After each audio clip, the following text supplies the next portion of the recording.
The flames had been burning across the Zorothian homeworld for 3 days. The great cities that once touched the clouds were now nothing but rubble and ash. The sky, which had always been a beautiful shade of purple, was now dark with smoke and filled with enemy ships. Ambassador Kreldith crawled through the ruins of what used to be the Grand Communication Center. His forearms were bleeding, and his scaled skin was covered in burns. He was old by Zorathian standards, having lived for nearly 400 years, but he had never seen destruction like this. His people were dying by the millions, and there was nothing he could do to stop it. The Vethrak Dominion had come without warning. Their massive harvester ships had appeared in orbit around Villar Prime, blocking out the light of their twin suns. The Zorathians had always known about the Vethrak. Every species in the galaxy knew about them. They were harvesters, collectors of resources, and living beings. They traveled from world to world, taking everything of value and leaving nothing but empty husks behind. The Zorathian defense fleet had tried to fight back. 1,200 warships had launched from the orbital stations, their weapons firing at the invaders. But the Vethrak had brought an armada of over 40 capital ships and hundreds of smaller vessels.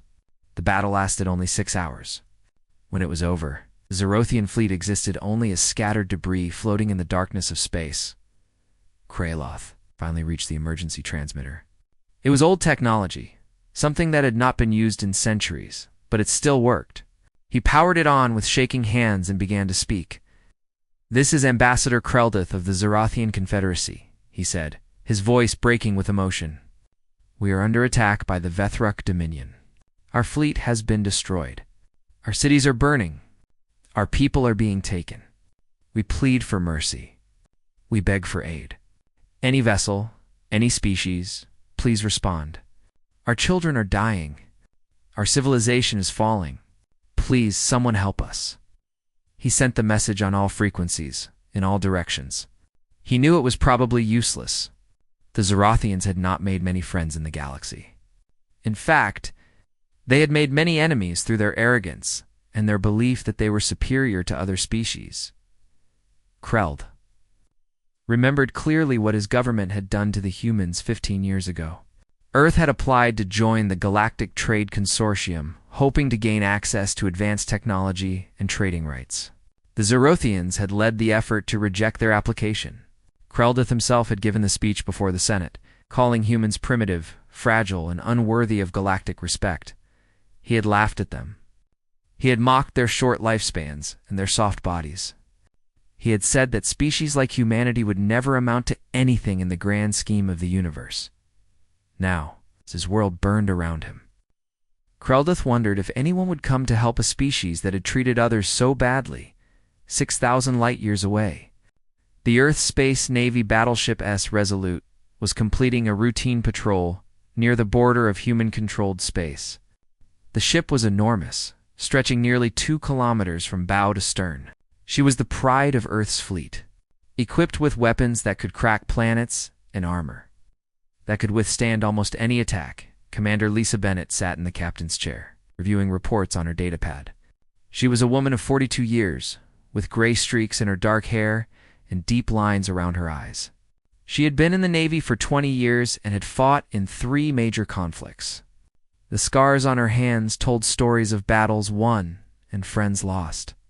"Commander," said Lieutenant Kevin Park from the communication station, "we're receiving a distress signal.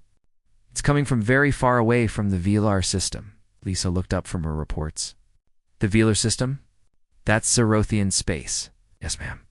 "The signal is from a Zorathian ambassador. They're under attack by the Vethrak Dominion." The bridge fell silent. Everyone knew about the Vethrak. They were one of the most feared species in the galaxy, and no one had ever successfully defended against their harvests. "Play the message," Lisa ordered. The desperate voice of Ambassador Kreldith filled the bridge. Lisa listened without expression as the Zorothian begged for help, his words filled with pain and terror. When the message ended, she sat quietly for a long moment. "Commander," said Nathan Cole, her executive officer, as he walked to stand beside her chair. Nathan was a tall man with broad shoulders and a serious face. He had served with Lisa for 5 years and knew her better than almost anyone. We have no obligation to help them. The Zorathians made it very clear that they wanted nothing to do with humanity. They humiliated our diplomatic team. They cost us billions in trade opportunities. I remember, Lisa said quietly. I was there, Nathan. I was a young lieutenant on the diplomatic escort mission. I watched them laugh at us, and then you understand why we should let them handle this themselves. Lisa stood up from her chair and walked to the main view screen, which showed the stars stretching out into infinity. She thought about her grandfather, a man who had fought in Earth's last great war. He had taught her many things, but one lesson had stayed with her above all others. My grandfather used to say that the true measure of a person is not how they treat their friends, Lisa said slowly. It's how they treat their enemies when they have power over them. She turned to face her bridge crew. They were watching her with mixed expressions. Some looked angry at the thought of helping the Zorathians. Others looked uncertain. A few seemed to understand what she was thinking. The Zorathians treated us badly, Lisa continued. They were arrogant and cruel. But that doesn't mean we should become arrogant and cruel in return. If we only help those who help us, we're no better than anyone else in this galaxy. Nathan stepped forward. Lisa, this could be suicide. The Vethrek have never been defeated. We're one ship against an entire armada, or one human ship, Lisa corrected him. And the Vethrek have never fought humans before. She walked back to her chair and pressed the button for ship-wide communication. All hands, this is the commander. Set course for the Velor system. We're going to help the Zorathians. She could almost feel the shock rippling through the ship. 4,000 crew members were now processing the fact that they were about to fly into a battle that seemed impossible to win. To save a species that had rejected them. Navigation, Lisa said. Calculate the fastest route to Velor Prime. We need to get there before there's nothing left to save. Aye, Commander. Course plotted. At maximum speed, we'll arrive in 16 hours, Lisa nodded. 16 hours. She hoped there would still be Zorathians left to rescue, as the Resolute turned toward distant stars. Lisa allowed herself one moment of doubt. She knew that many of her crew might die in this mission. She knew that the galaxy might see this as foolish weakness. But she also knew that if humanity wanted to be something more than just another species fighting for survival, they had to be willing to stand for something greater than themselves. The ship jumped to hyperspace, and the stars blurred into streaks of light. 16 hours until they would face the greatest challenge in human history. 16 hours to prepare for a battle against an enemy that had never been beaten. Lisa closed her eyes and said a quiet prayer for her crew. And for the impossible hope that sometimes doing the right thing was enough. The ESS, Resolute, moved through hyperspace like a great metal beast swimming through an ocean of stars. Inside her hull, 4,000 human beings prepared themselves for what might be their final battle. The ship hummed with activity as every department worked to make sure they were ready for what was coming. In the medical bay, Dr. Michelle Torres stood before her team of nurses and surgeons. She was a woman in her late 30s, with steady hands and calm eyes. She had served on 3 different starships and had treated wounds from 7 different types of alien weapons. She had never lost a patient that she had a real chance of saving, and she did not plan to start now. Listen carefully, she said to her team. The Vethrek use radiation weapons. We're going to see burns, tissue damage, and radiation sickness. I want everyone to review the protocols for treating these injuries. A young nurse named Amy raised her hand. Doctor, will we be treating Zorathian wounded as well?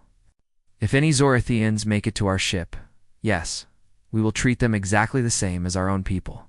Another nurse spoke up. But doctor, the Zorathians hate us. They didn't want us in the consortium. Why should we risk our supplies and our time helping them? Michelle paused in her work and looked at the young woman. Because suffering doesn't check your identification before it hurts you. Pain is pain, no matter what species you are. And because someday, it might be us sending out a distress signal. I would like to think that someone in this galaxy would be decent enough to answer. She returned to her preparations. Now, I want anti-radiation medications ready for mass casualties. I want emergency surgery stations set up in Cargo Bay 3, and I want everyone to remember that our job is to save lives, not to judge who deserves to be saved. In the fighter bay, Captain Samuel Green walked among the rows of interceptor craft, checking each one personally. He was 31 years old, the youngest squadron commander in the fleet. His superiors called him either brilliant or crazy, depending on whether his creative tactics worked or not. So far, they had always worked. His pilots gathered around him, 24 men and women who trusted him with their lives. They were the best fighter pilots humanity had, and they knew that the coming battle would test every skill they had. "All right. Listen up," Sam said, climbing onto the wing of his interceptor so everyone could see him. "The Vethrok have numerical superiority. They have more ships, more guns, and more experience in this part of space. What they don't have is us." He looked at each of his pilots in turn. "They've never fought humans before. They don't know how we think, how we adapt, how we refuse to give up, even when the odds are against us. They're going to expect us to fight like every other species they've harvested. We're going to show them how wrong they are." Lieutenant Diana Price, his wingmate and closest friend, leaned against her own interceptor with her arms crossed. "Sam, what's the actual plan? Because flying in and hoping for the best doesn't sound like a strategy." Sam grinned at her. "The harvesters are the key. Those big ships are what they use to collect resources and prisoners from the planet. They have heavy shields, but weak weapons. If we can disable or destroy the harvesters, we stop the harvest. The combat ships will have to protect them, which means they can't focus all their firepower on the Resolute. So we're the distraction," another pilot said. "We're more than a distraction. We're going to be a nightmare." Sam jumped down from the wing. "Get your ships ready. Check your weapons, check your engines, check everything twice. In a few hours, we're going to make history." Deep in the ship, Sergeant Carlos Rivera assembled his Marines in the main armory. He was a large man with dark skin and eyes that had seen too much war. He had grown up in the crowded cities of New Chicago on Earth and had joined the military at 18 to escape poverty. 20 years later, he was one of the most respected Marine commanders in the fleet. "The Vethrek are boarding specialists," he told his 200 Marines. "When they realize they can't defeat the Resolute from the outside, they're going to try to take us from the inside. That's where we come in." He picked up a weapon from the rack and checked it with practiced ease. "These bugs are fast, and they have natural armor. But they're not bulletproof, and they're definitely not human-proof. We're going to set up defensive positions at every possible breach point. When they come through those walls, we're going to send them right back to whatever hell they crawled out of." A young Marine spoke up. "Sergeant, I heard the Vethrok have acid blood. Is that true?" Carlos laughed, a deep sound that echoed through the armory. "I don't care if they bleed rainbows. They're going to bleed all the same." On the bridge, Commander Lisa Bennett stood before the main view screen, watching the swirling colors of hyperspace. Nathan Cole approached her with a data pad in his hand. "Status report," he said. "All departments report ready for combat. Fighter squadrons are prepped and waiting. Marines are in position. Medical has set up 3 emergency treatment centers throughout the ship." Lisa nodded without turning around. "And the crew? How are they feeling?" Nathan hesitated. "Mixed, Commander. Some are proud to be doing this. Others are scared. A few are angry that we're risking our lives for a species that wanted nothing to do with us. That's understandable." Lisa finally turned to face him. "Nathan, I need to know something. Do you think I'm making a mistake?" Nathan was quiet for a long moment. He had known Lisa for years, had fought beside her in battles across human space. He trusted her judgment more than almost anyone. "I think you're doing what you believe is right," he said carefully.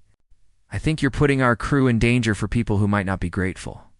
But I also think that if we don't stand for something, we're just another species waiting for our turn to be harvested." Asa smiled slightly. "That's almost poetic, Nathan. I have my moments." She looked back at the view screen. "My grandmother was a historian. She used to tell me stories about Earth's past, about all the times humans had to choose between what was easy and what was right. She said that the moments that defined us were always the hard ones. The ones where walking away would have been simpler. And she said we usually made the right choice." Lisa's smile faded. "No, she said we often made the wrong choice. But she also said that each generation had the chance to be better than the ones before. That's all I'm trying to do, Nathan. Be a little bit better? An alarm sounded throughout the ship, indicating that they would exit hyperspace in 30 minutes. Lisa pressed the ship-wide communication button. All hands, this is the commander. We will arrive at the VLAR system in 30 minutes. What we are about to do has never been done before. We are going to fight an enemy that has never been defeated, to save a species that rejected us. Some people might call this foolish. I call it human. She paused, letting her words sink in. I know many of you have questions about why we're doing this. I know some of you have doubts. That's okay. Courage isn't the absence of fear. It's choosing to do what's right even when you're afraid. Today, we show the galaxy what humanity truly stands for. Today we prove that being human means something. She released the button and sat down in her command chair. Around her, the bridge crew worked with quiet determination. In 30 minutes, they would face the impossible. Lisa closed her eyes and took a deep breath. Whatever happened next, she knew she had made the right choice. And she knew her crew would fight with everything they had. That was what humans did. The S Resolute dropped out of hyperspace on the edge of the VLAR system, and the bridge fell into complete silence. Every officer stopped what they were doing and stared at the main view screen in horror. The Vethruk had brought an army. Massive harvester ships hung in orbit around Vilar Prime like dark moons. Each one was several kilometers long, with collection beams stretching down to the planet's surface, like glowing tentacles. Around them swarmed dozens of combat vessels, their hulls bristling with weapons. Smaller support craft moved between the larger ships like insects around a hive, and everywhere. Floating in the darkness between the enemy vessels was the wreckage of the Zorathian fleet. Broken hulls, scattered debris, and the frozen bodies of dead soldiers drifted in expanding fields of destruction. Tactical report, Lisa commanded, her voice steady despite what she was seeing. Lieutenant Maria Santos worked her console with shaking hands. I count 43 combat vessels, 12 harvester ships, and approximately 200 support craft. The harvesters have minimal weapons, but heavy shielding. The combat vessels are carrying plasma torpedo systems and point defense networks. What about the planet? Maria's voice dropped. Vethrek ground forces have occupied all major cities. I'm detecting massive heat signatures in the population centers. They're burning everything. She paused, swallowing hard. Commander, the civilian casualties are... I can't even calculate them. Millions, at least. Lisa gripped the arms of her chair. Millions of lives lost, and millions more being loaded onto those harvester ships to be taken away forever. She had known this would be bad, but seeing it was something else entirely. Open a channel to the Vethrok command ship, she ordered. Kevin worked his console. Channel open, Commander. The main view screen flickered, and a Vethrek commander appeared. Lisa had never seen one of these creatures before, and she found herself staring, despite her military training. The Vethrak was insectoid, with a hard shell covering its body and compound eyes that reflected the light of multiple screens. Its mandibles clicked together as it spoke, and a translator device rendered the sounds into words. Unknown vessel, you have entered Dominion Harvest Space. Identify yourself and withdraw immediately, or you will be added to the collection. Lisa stood up from her chair and faced the view screen directly. This is Commander Lisa Bennett of the Earth Space Navy Battleship Resolute. I am ordering you to cease all hostile operations against the Zorathian people and withdraw from this system. The Vethrek commander made a strange clicking sound that might have been laughter. Earth, the small world with the soft creatures. We know of you, human. Your species is not yet ready for harvest. But if you interfere with Dominion operations, we will make an exception. I'm not asking for your permission, Lisa replied. I'm giving you one chance to leave peacefully. Take it or face the consequences. The clicking sound grew louder. You threaten us? One small ship against the Dominion fleet. Your bravery is amusing, but it will not save you. We have harvested 1,000 worlds. We have destroyed 1,000 fleets. You are nothing. Lisa took a step closer to the view screen. Let me tell you something about my species. We are not particularly strong compared to other races. We don't live very long by galactic standards. We can't breathe underwater or survive in vacuum or regenerate our limbs when they're cut off. She paused, making sure the Vethrak was listening. But we have one thing that seems to confuse every species we meet. We help people. Even people who haven't helped us. Even people who have worked against us. Because we believe that what you do when you have power shows who you really are. The Vethrak commander's mandibles clicked rapidly. This is weakness. This is why your species will eventually be harvested like all the others, Elisa said, her voice hard as steel. This is humanity, and you're about to learn the difference. She turned to her crew. All hands, battle stations, launch fighters. Target the harvester ships first. Let's show these bugs how humans fight. The S Resolute surged forward, her engines blazing with blue fire. Around her, fighter craft launched from the bays and formed up in attack squadrons. The largest battle in human history had begun. Sam led his squadron through the chaos, his interceptor dancing between beams of plasma fire. The Vethrak point defense systems were filling the space around them with deadly energy, but the human pilots flew like they had nothing to lose. Green Squadron, follow me, Sam called through the cum. We're going for the nearest harvester. Diana, I need you to pull some of those escorts away from the main group. Why am I always the one who has to draw enemy fire? Diana replied, but she was already breaking formation.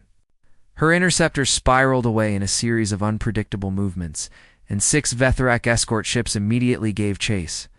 Because you're the best pilot I know, Sam said. Don't die out there. Wasn't planning on it.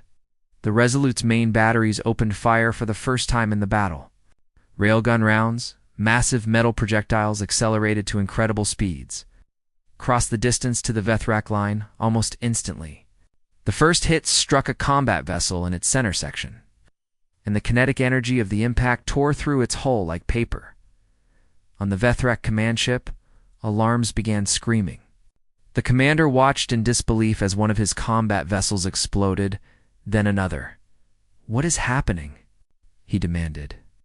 Our shields should stop any weapons fire. The humans are using kinetic weapons, one of his subordinates reported.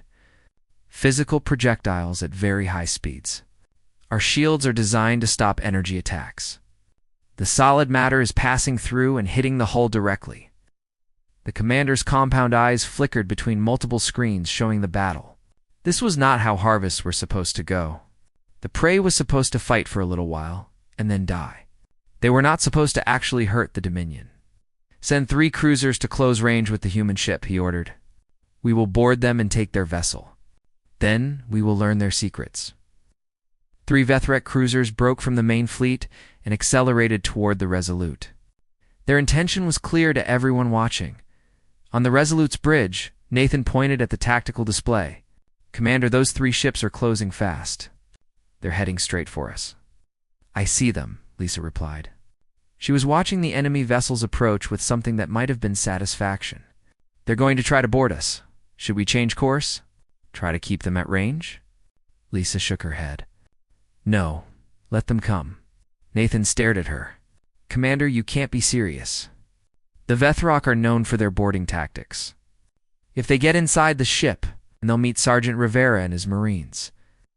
Lisa smiled, but there was no warmth in it. The Vethrak think we're soft because we look soft. They think they can walk into our ship and take it from us. Let's show them how wrong they are. The 3 cruisers drew closer, their boarding pods already preparing to launch. On the Resolute, 200 Marines checked their weapons one final time and took their positions at every possible breach point. Carlos stood at the front of his squad, his rifle held ready. Remember your training, he told his Marines. These things are fast and they're tough, but they've never fought humans before. They don't know what we're capable of. Today, we're going to educate them. The first boarding pod struck the Resolute's hull with a tremendous crash, its cutting beams already burning through the armor.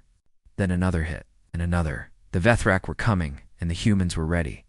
The first Vethrak warrior came through the breach in the Resolute's hull like a nightmare, made real. It was massive, nearly 3 meters tall, with a hard shell that covered its entire body.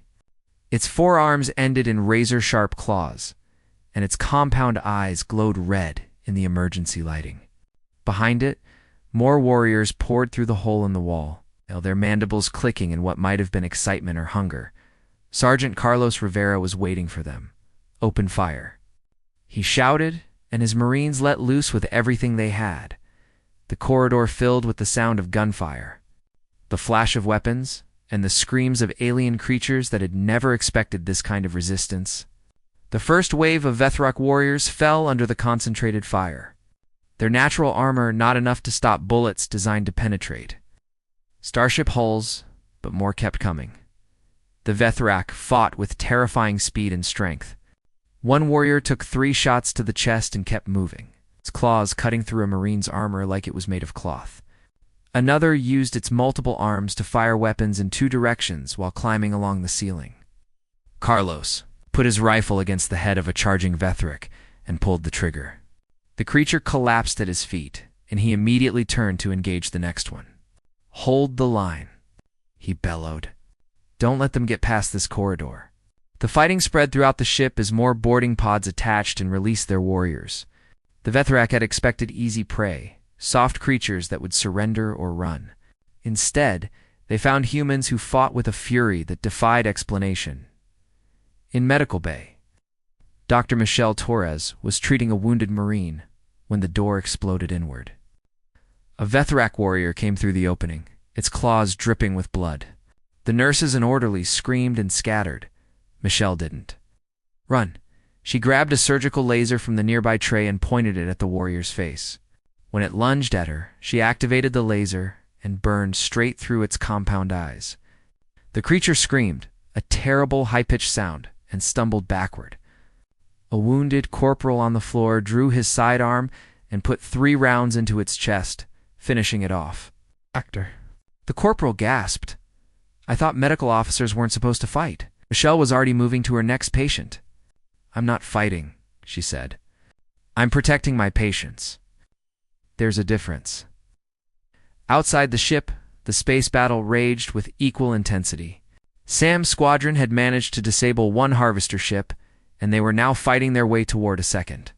But the Vethrok had adapted to their tactics, and the escort ships were proving harder to avoid. "I've got 3 on my tail," Diana reported, her voice tight with concentration. "Can't shake them."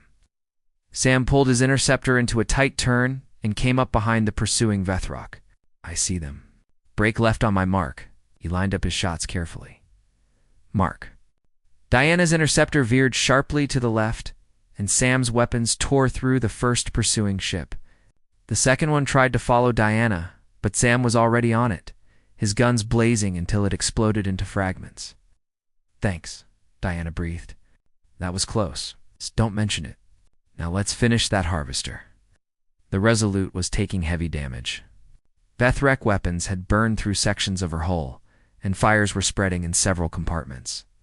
But her main guns kept firing. More enemy ships were dying with every passing minute. On the bridge, Lisa coordinated the battle with calm, Prek. Ishan, even as the ship shook around her.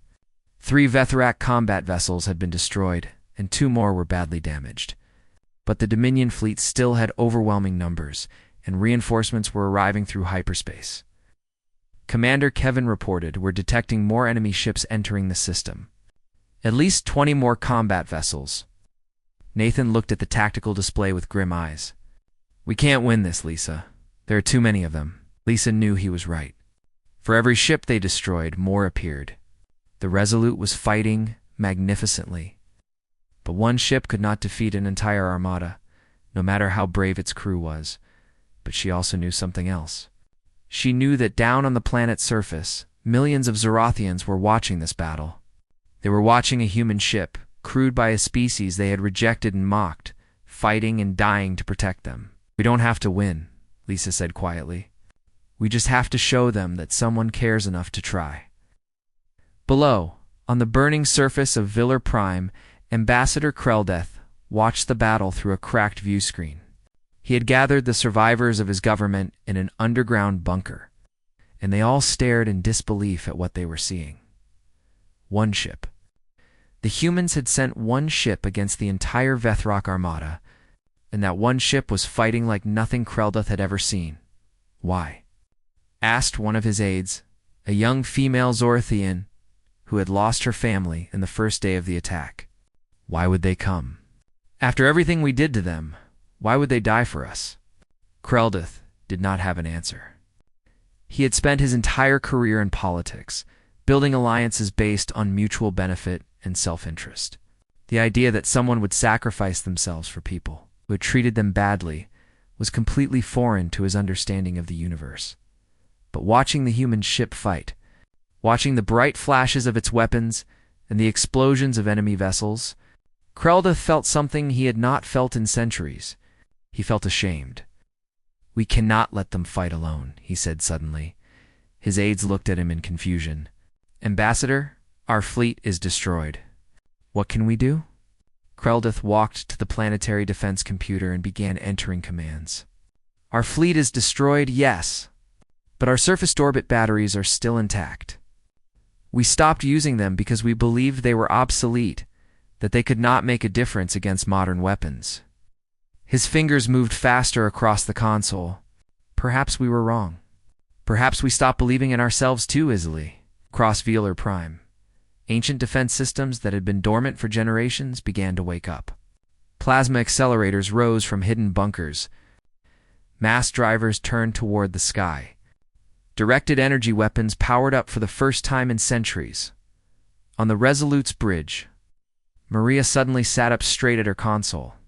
"Commander, I'm detecting massive energy buildups on the planet's surface." Lisa turned to look at her. "What kind of energy buildups?"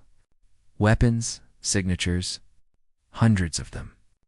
The Zorathians are bringing their planetary defenses online." Nathan stared at the tactical display, watching as new indicators appeared all across the planet's surface. "They're targeting the Vethrak fleet." Lisa felt something warm spread through her chest. It might have been hope. The first Zorathian surface battery fired, a beam of brilliant blue plasma that shot up from the planet and struck a Vethrak cruiser. The ship's shields flickered and failed, and the plasma burned through its hull. Secondary explosions followed as the ship tore itself apart. More shots followed, dozens of weapons firing at once. The sky above Velar Prime was suddenly filled with crisscrossing beams of destruction, and Vethrak ships began to fall. The battle had changed. On the Vethrak command ship, the commander watched in disbelief as his fleet was caught in a crossfire. The human ship above, the planetary weapons below, and his forces trapped between them.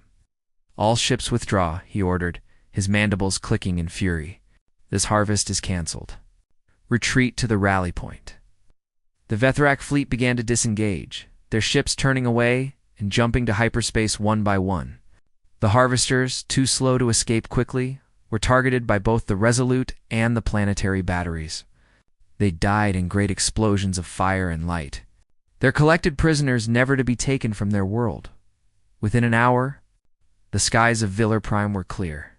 The humans had won. The silence after battle was always strange. One moment, the universe was filled with explosions and screaming and the terrible sounds of war. The next moment was nothing but the quiet hum of damaged systems and the heavy breathing of exhausted survivors. "Commander," Lisa Bennett sat in her command chair, staring at the view screen that showed the battered world of Velar Prime. The fires were still burning in the cities below, and the debris of destroyed ships drifted in orbit like a memorial to the dead. But the Vethrak were gone, their harvest cancelled, their armada scattered to the darkness between stars. "Damage report," she said quietly. Nathan Cole read from his datapad with a tired voice. 67 crew members killed in action. Over 200 wounded, some critically. The hull has multiple breaches in sections 12 through 18. Our weapon systems are at 40% capacity. Engines are functional but damaged. Lisa closed her eyes for a moment. 67 people. 67 families who would receive messages telling them that their loved ones were not coming home. 67 names that would be added to the memorial on Mars and the Vethrak borders. All neutralized. Sergeant Rivera reports that his Marines killed over 300 enemy warriors. We took no prisoners. The Vethrak don't surrender. Lisa nodded slowly. She would have to write commendation letters for the Marines who had defended the ship. She would have to write condolence letters to the families of those who had died. She would have to find words that somehow made sense of what they had accomplished and what they had lost. But that could wait. Right now, there was something else that needed to be done. Open a channel to the planetary surface, she ordered. The view screen flickered, and Ambassador Kreldath AP appeared. He looked terrible, his scaled face covered in burns and his robes torn and dirty. But he stood straight, and his forearms were pressed together in the Zorothian gesture of deepest respect. Commander Bennett, he began, his voice unsteady with emotion. I speak now not as an ambassador of the Zorathian Confederacy, but as a Zorathian who has witnessed something that challenges everything I believed about the universe. Lisa stood up from her chair and faced the screen. Ambassador, we wronged your people, Kreldath continued. 15 years ago, I stood before the Galactic Senate and argued that humanity was unworthy of respect. I called your species weak and primitive. I laughed at your diplomatic mission and voted to exclude you from the consortium. He paused, and Lisa could see moisture gathering in his large eyes.